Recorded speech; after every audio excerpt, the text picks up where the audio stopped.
Në ditën e 9 të grevës së urisë, 10 naftëtarëve të mbështetur me bojkotin e punës nga 250 kolegë, gjendja e 3 grevistëve në ditën e 9 të grevës së urisë paraqitet e rënduar dhe është kërkuar ndihmë mjekësore.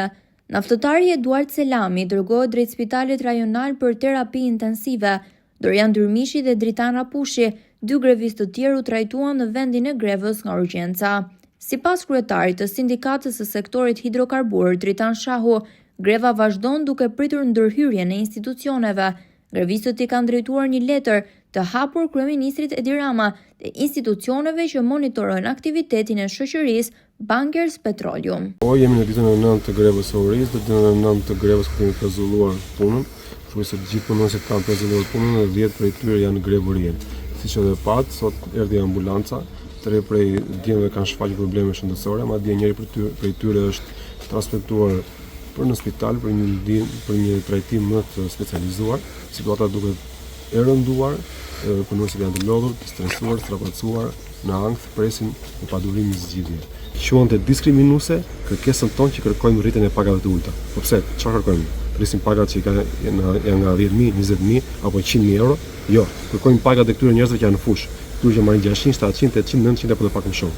Këta njerëz që nxjerrin naftën, që punojnë aty në 24 orë, në temperatura ekstreme të larta, në temperatura ekstreme të ulta, në shi, në borë, në breshë, pa ndalim, natën, ditën, këta duhet trajtohen me dinjitetin që takon. Mos të kenë diferenca kaq ekstreme të pagave. Pagat duhet të krijohet një standard për këtë industri, një standard për naftëtarët. Ne nuk do dorëzohemi pavarësisht kostove që po marrin këta njerëz, po rrezikojnë jetën. Siç e pat ambulanca e mori dhe po trajton në spital.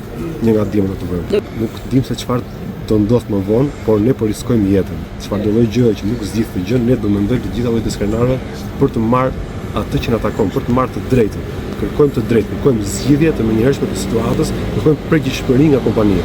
Të mos marrë djem nga nënkontraktorët, të fusin me orë të zgjatura pune, apo ata pak djem që janë në punë, me intimidime të forma të ndryshme me mesazhe që ne kemi bërë dhe screenshot që hajde në punë para këtij vëzura ime, ose ndryshe do vetë krem mungesa do ikësh nga puna.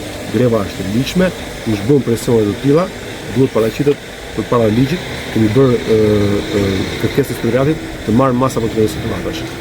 Aty po punohet me orë të zgjatura, ata pak djem që po punojnë, ku riskohet vetë shëndeti atyre për shkak të orëve të punëve pa ndërprerje dhe vendburimi mund të kalojë në kolaps për shkak të llogjes njerëzore, por edhe të presioneve turistikë që ka vetë vendburimi pa numrin e plotë të punonjësve në fushë.